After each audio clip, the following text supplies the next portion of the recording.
So welcome everyone to our Ernst & Young panel on career journeys. At Ernst & Young, we have an amazing representation of their team with us today. If you're not familiar with Ernst & Young, they are a global leader in audit, consulting, strategy, and transactions and tax services.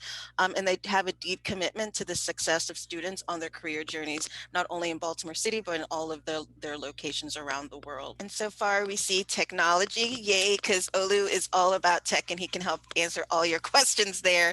We have engineering, scientist, actress, acting, cook, art. So thank you for sharing that. And entrepreneurship, yes, I think that fits into everyone.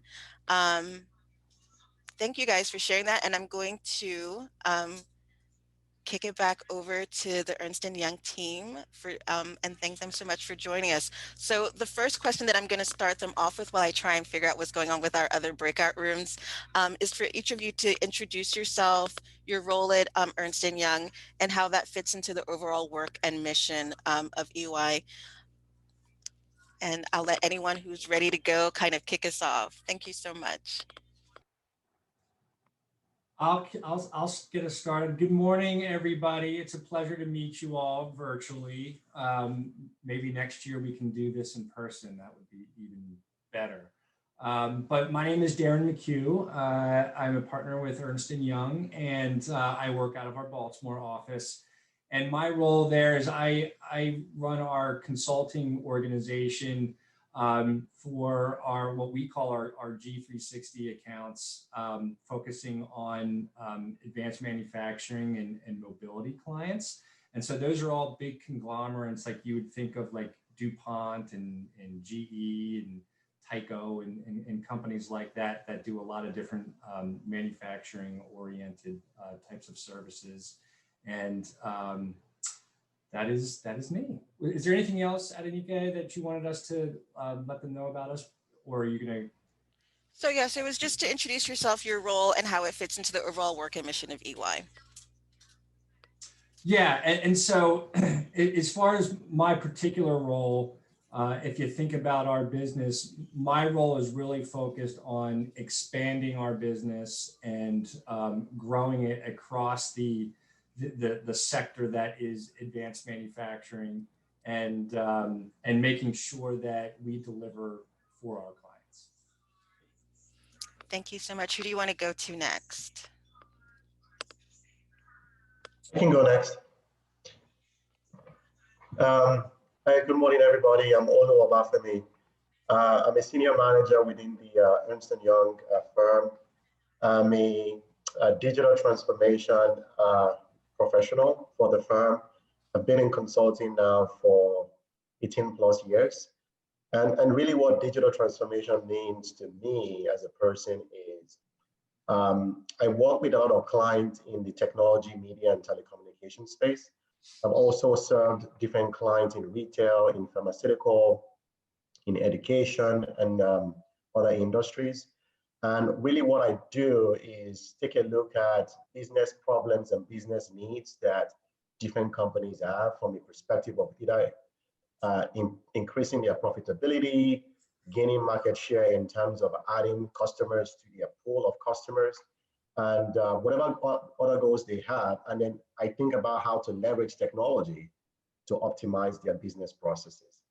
And aside from what I do from a client-facing perspective, I'm also one of the leaders for EY's Digital Divide program, which is a program focused on helping families and students that do not have access to the internet or computers, laptops, and tablets to be able to gain access to that.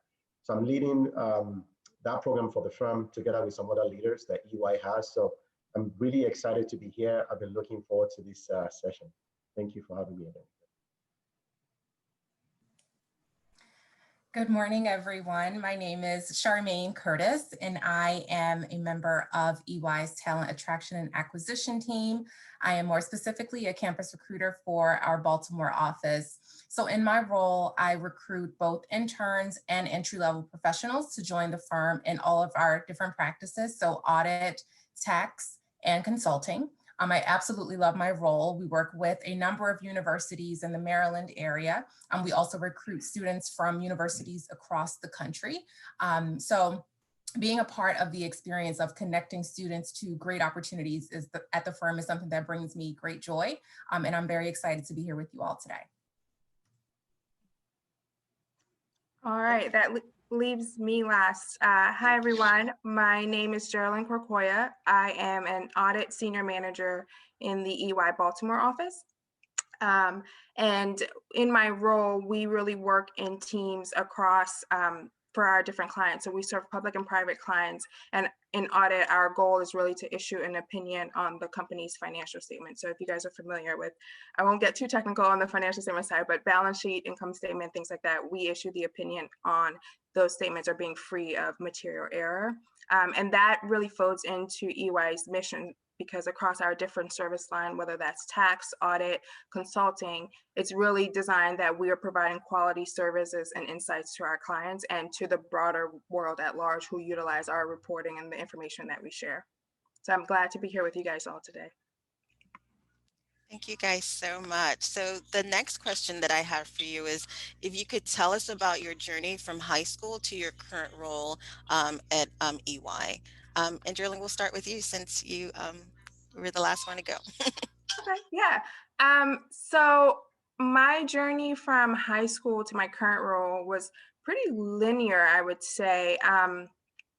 In high school, I took an accounting class that I really liked. So I knew right away then that when I got to college that would be my major. So I graduated from Kenwood High School in Baltimore, and then I went on to Loyola University in Maryland. And there I was an accounting major, stuck to it for the 4 years.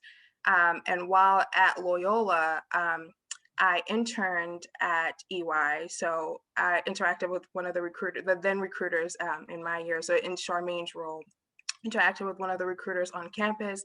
They got me connected to the office, and I did an internship. And the result of that internship was a full-time offer after I graduated college. So it was a pretty sort of straight shot for me. I knew pretty early on, and I'm one of those people that once I decide. So I stuck to it and went for it. So now here I am 8 years plus with the firm. Thank you so much. Who do you want to go to next? I'm happy to go, Geraldine. So my story is very different from Geraldine's. Geraldine, I envy your ability to just make one decision, stick with it, and then that's the path that you follow. I make a decision and then I'm like, I think I want to do something different. So that is reflective of what, my path has looked like. So once I graduated from high school, I did go to college. I attended Virginia Commonwealth University in Richmond, Virginia, and I was a first generation college student. So going to college was a very, very new experience for me. And quite honestly, growing up, I didn't have exposure to a lot of different careers. So I didn't even know anything about being an accountant, being an auditor, being in consulting. Like I really just didn't have that exposure. So I kind of went into it with just a clean slate of trying to learn what I wanted to do. And when I did get to college, it did take me a while to figure out what I wanted to do. And ultimately I ended up in communications with a focus in public relations. That led me to a career in that area. I actually worked for a while in a police department, in their media relations department. And after that, I knew that I wanted to do something that helped people and that made a difference, in people's daily lives, their day-to-day life. And so I decided to get my master's degree in adult education with a focus in counseling and psychology. That ultimately led me to a career in career counseling.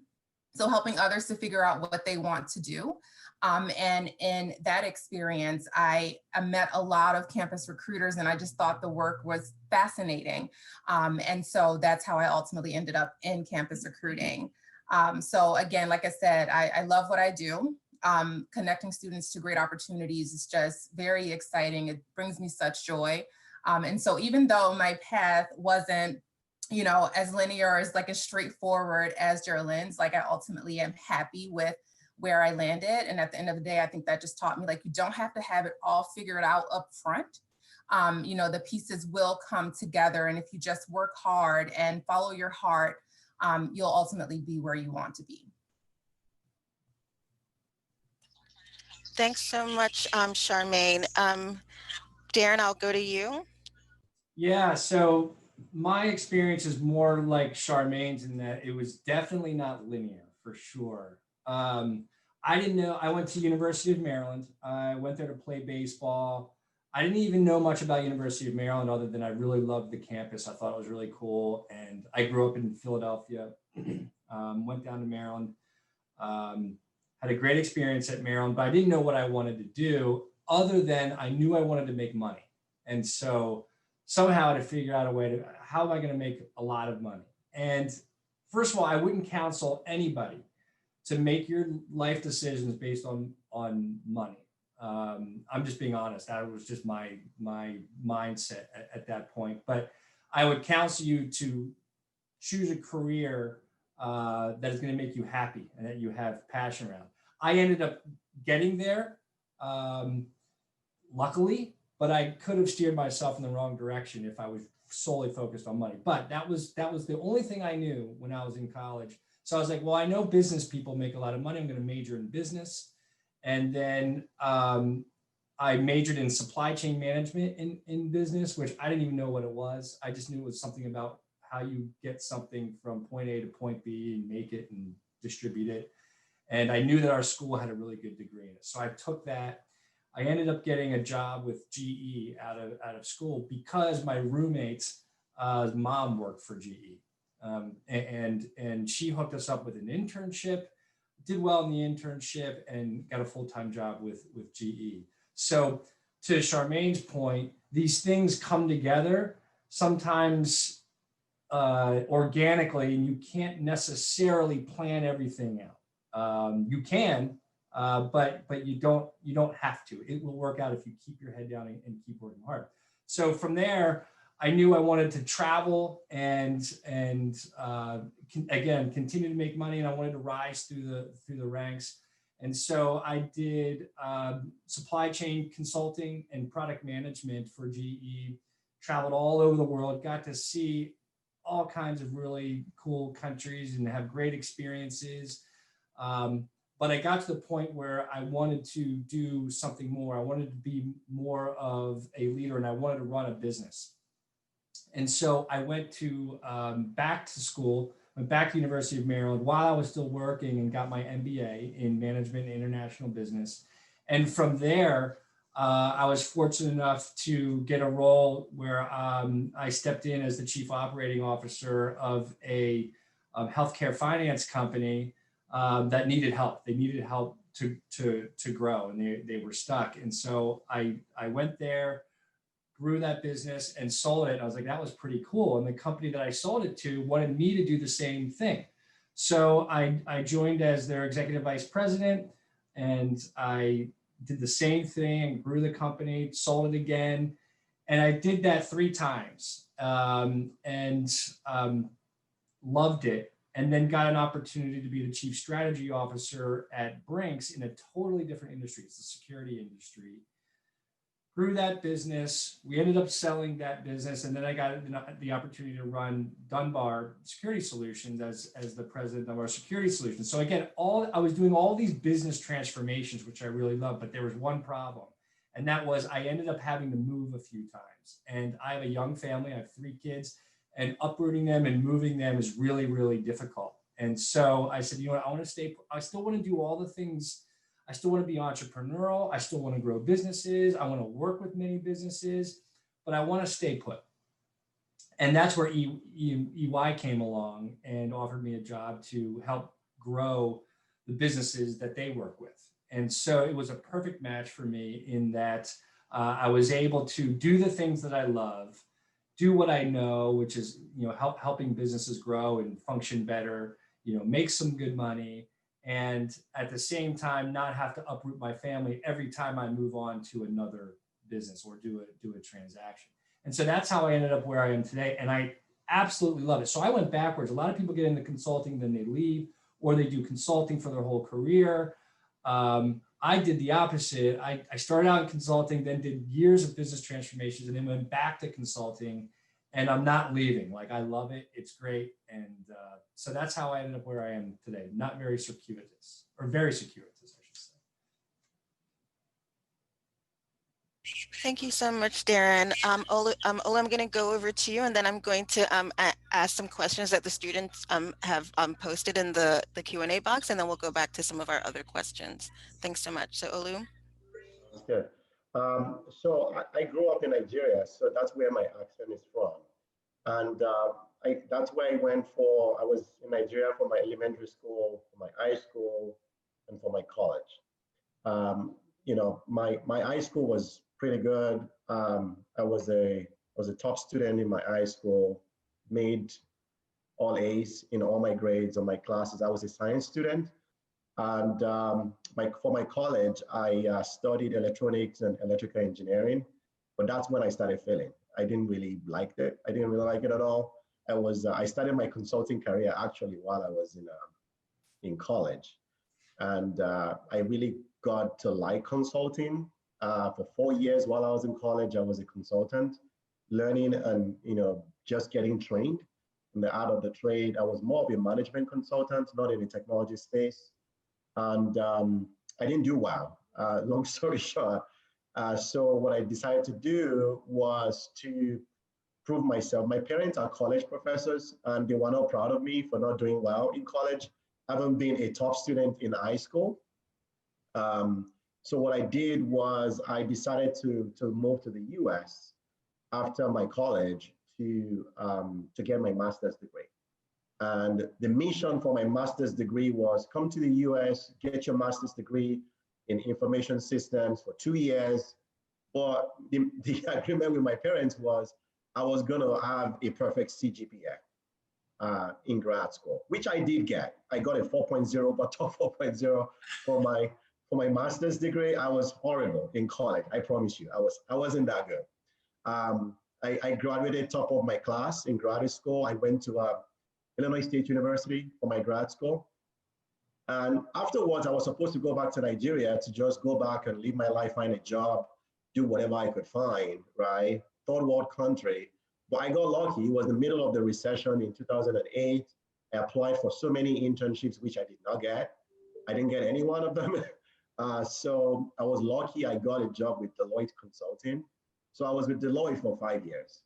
And my wife and I wanted to start a family after 5 years. I was a road warrior traveling every week, right? I was never home. I was get on a plane on Monday, come back Thursday, and then back again on Monday. So you can't really start a family that way. So I left Deloitte after 5 years just to spend time with my wife. And so I joined Comcast. So I was at Comcast for 5 years as a digital lead for the Comcast organization. But my love for consulting was still there. So I pretty much operated as a consultant within the Comcast space. I was really great at what I did. At least I like to think I was great. My wife and I decided to move to a warmer climate. So now we live in Houston, Texas. But that was the opportunity for me to come back to consulting. So I joined EY about 3 years ago. And I'm still loving it. I will always love it. Thank you, Olu. So I'm going to go to some of the questions that were posted in the Q&A, and then I will come back to some of the questions that we had.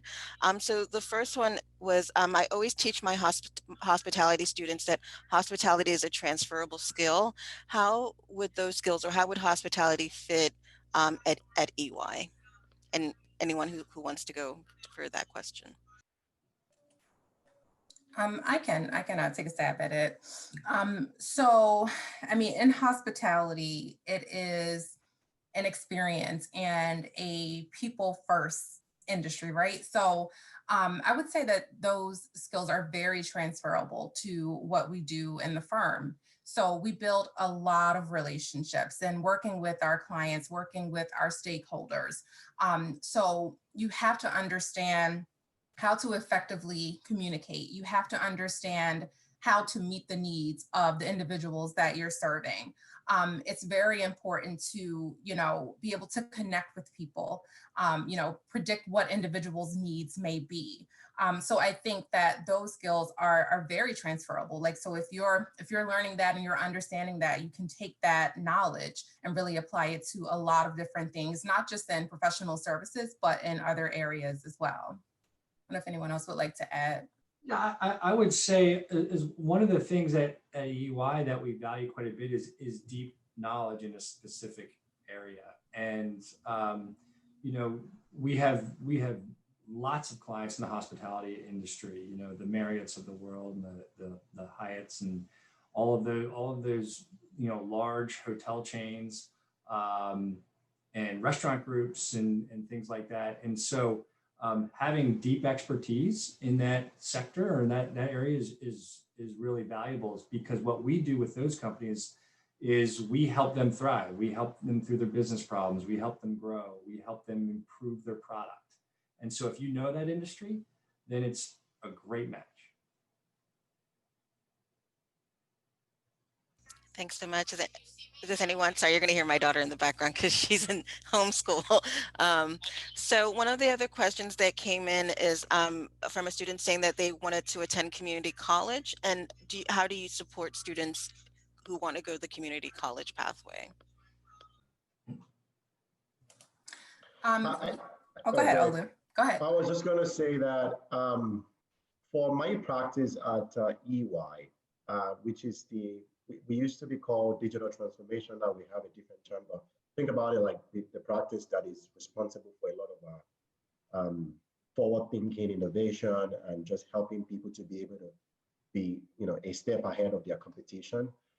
We do look at resumes when we are obviously trying to get people into the firm, but some of the things we look for, one of them is just the school you went to, college, community college, and any other type of school that you potentially went to. But more importantly, we look for the kind of experiences you've gained through life while you are in school, the kind of projects you participated in. If you went for a community college degree, that's just one of many things. So I do have a few colleagues who went to a community college and they work within EY right now, because it's a little bit more about what they bring to the firm and how they can make significant impact on our clients. So areas of expertise, experiences you have, volunteering somewhere, right, to help some people refurbish computers, whatever the case might be, right?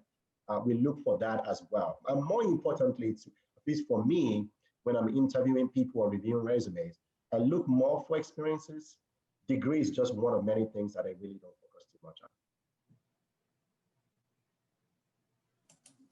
Yeah, Olu, I think you did a really nice job. I don't have a whole lot to add there. Just, as a member of campus recruiting within the firm, I definitely would second a lot of what Olu shared. And as it does relate to our campus recruiting, we do have, community college efforts that connect to ultimately getting students into the firm once they join the four-year institutions. So, there definitely is a path from the community college into EY.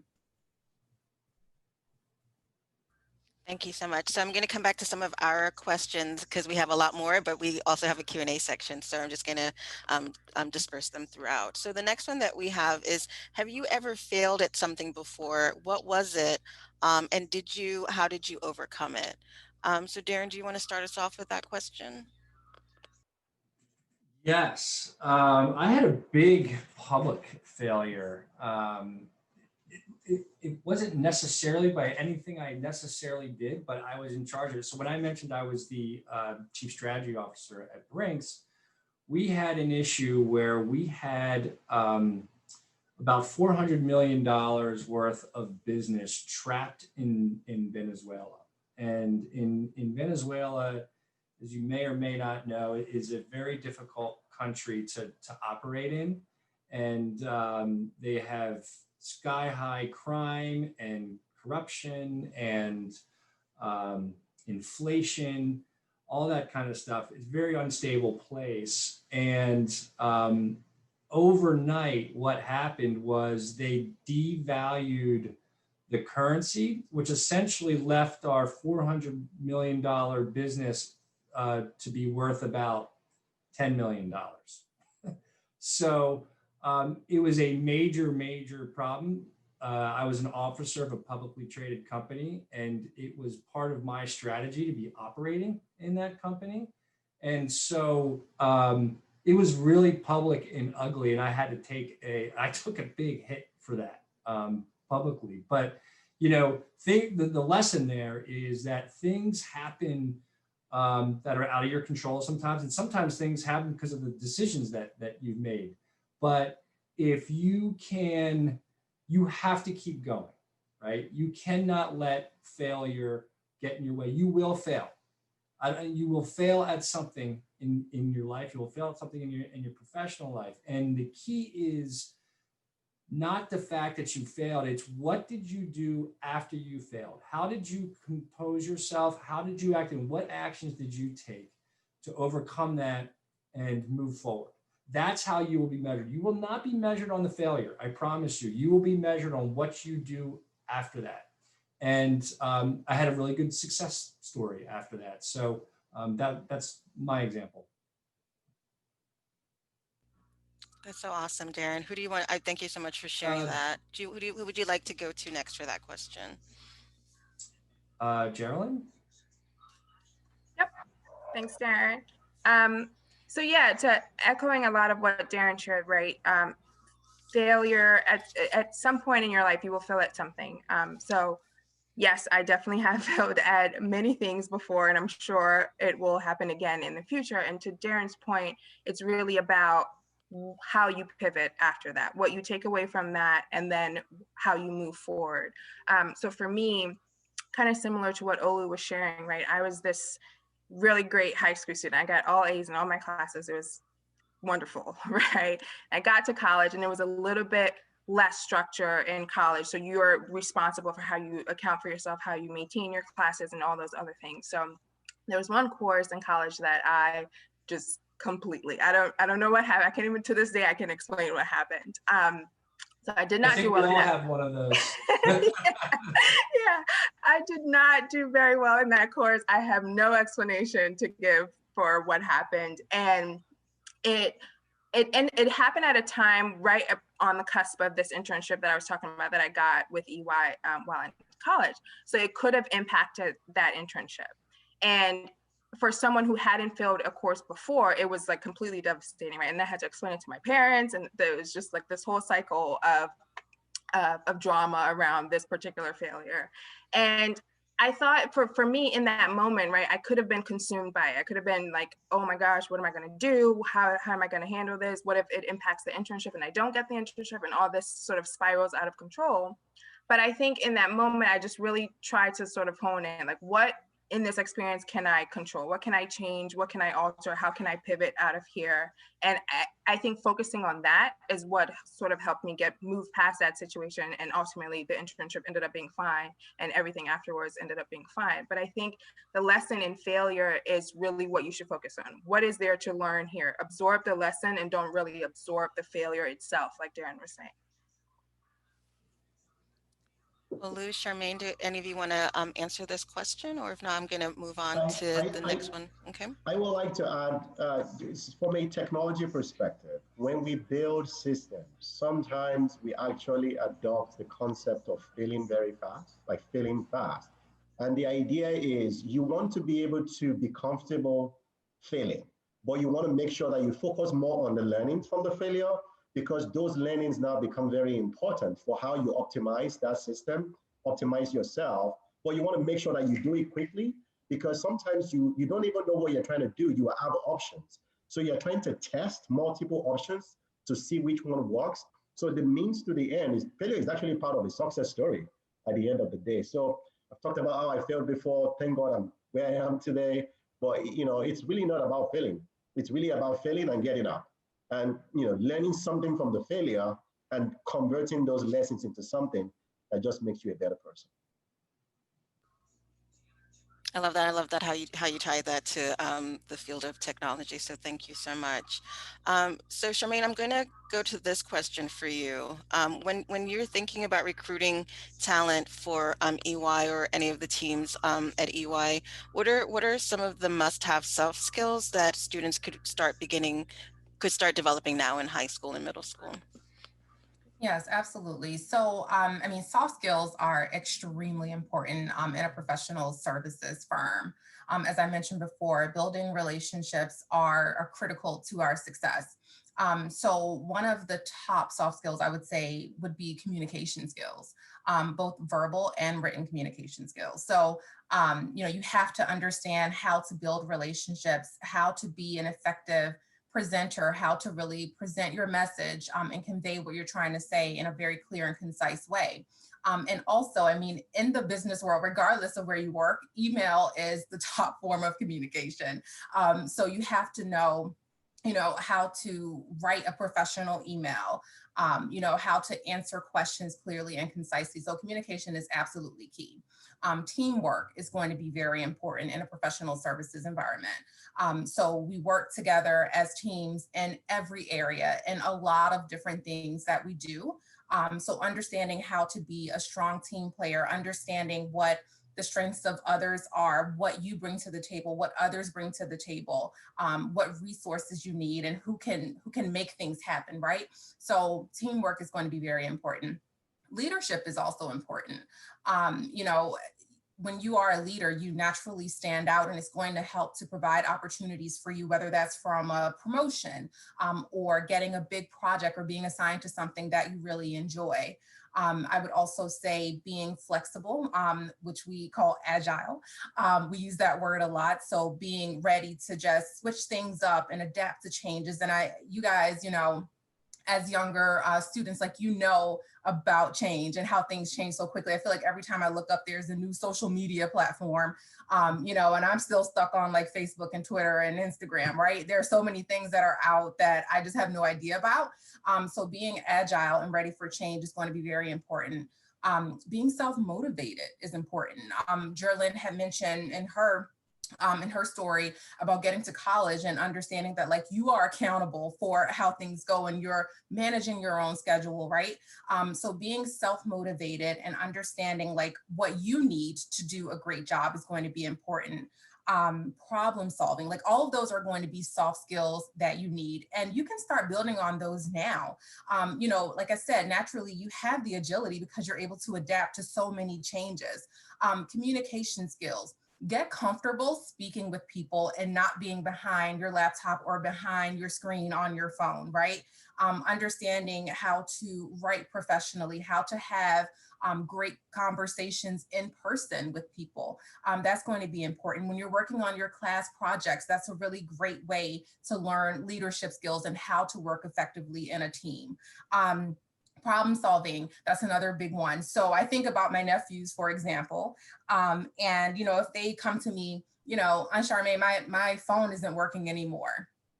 Okay, well, why do you think that is, right? So come to me and let me know that you've tried to restart it, or like you did a quick Google search about, what this issue could mean, or like I'm getting this message on my phone. So all of those are soft skills that are definitely important and things that you can start to build on now. So those are the things that we're certainly looking for.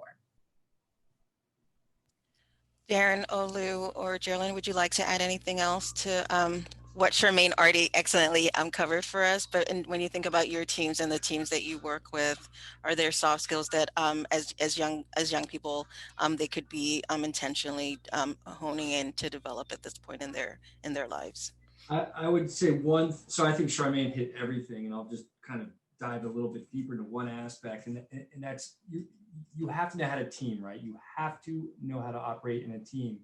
And I think one of the key things to doing that is developing your listening skills. You cannot hear until you listen. And if you can really sit there and listen and put yourself in the other person's shoes and really think about what people are saying before you act, before you opine, and all that kind of stuff, I think is really critical when you're operating in a team environment. Thank you so much. So with the time, what I'm going to do is I'm going to go back to some of the student questions, and then we'll wrap up with our last question for the panel. So one of the questions that came in is that as an English language learner, and with a lot of English language learners in our school, what advice can you give them in terms of job placements and college readiness?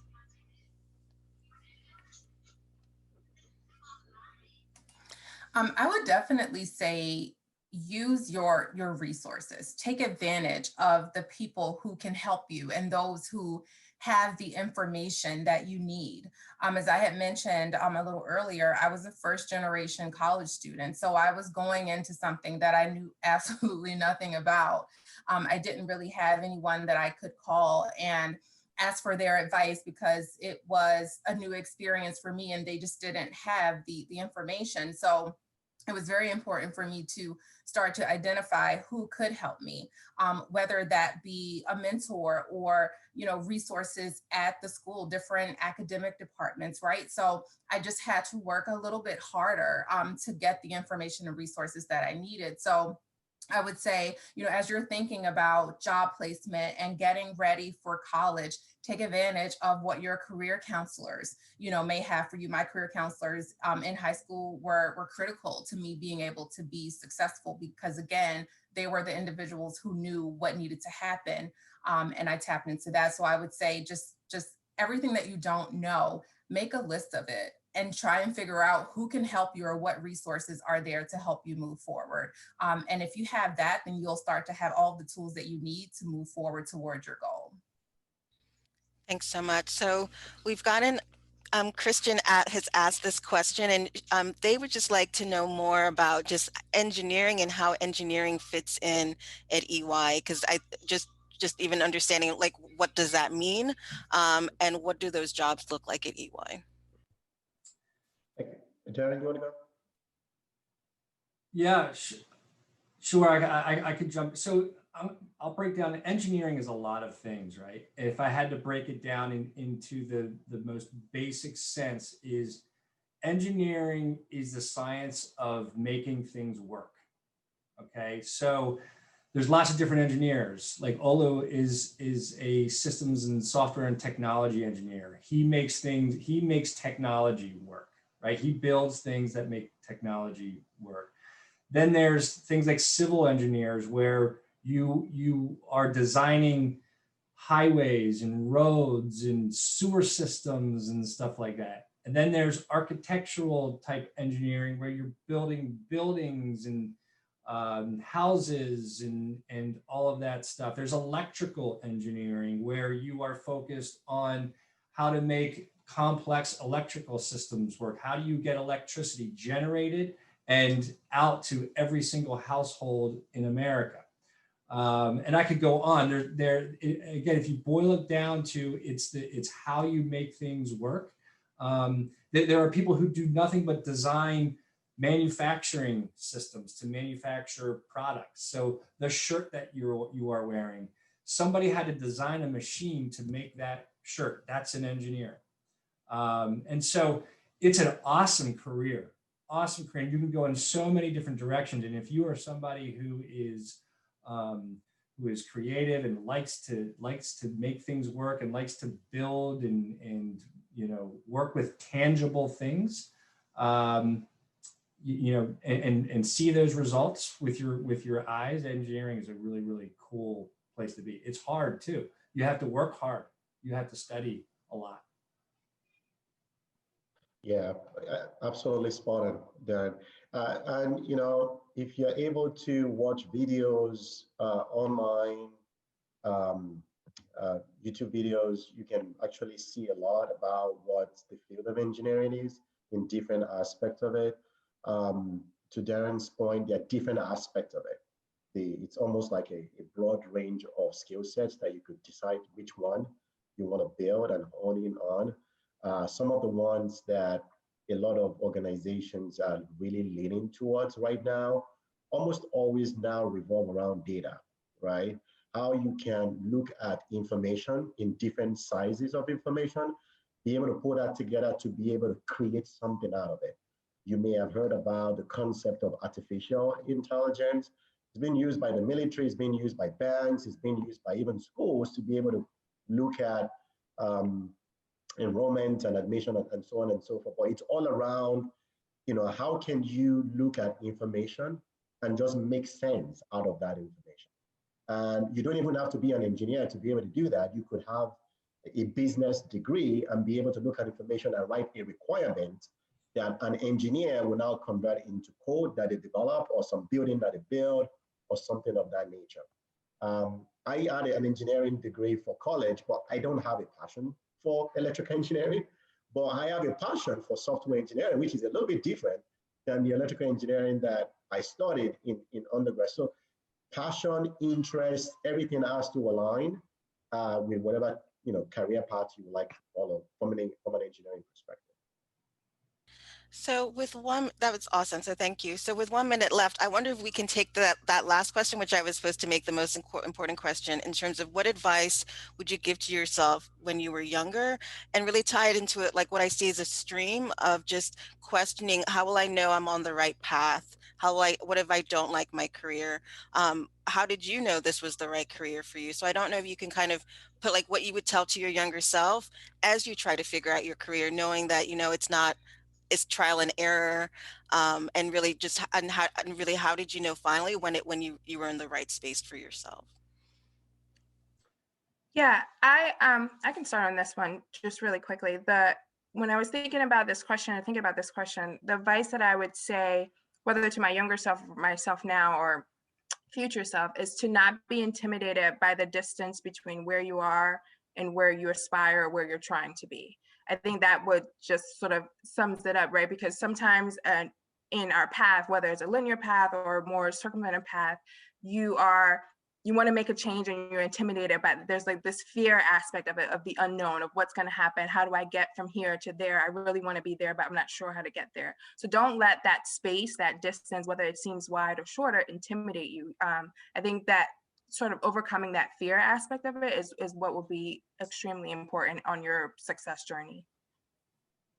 I 100% agree with that, because I didn't grow up in this country. When I moved here, I had a lot of fear.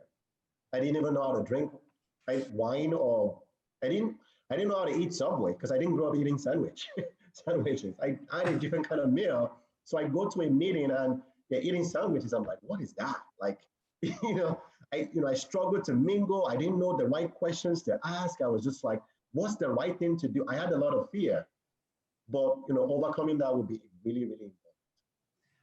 Yeah, I'll give you something that I wasn't very good at, and I wish I was, or I wish I thought to do that. And I would say what you're doing now is so important. Talk to people.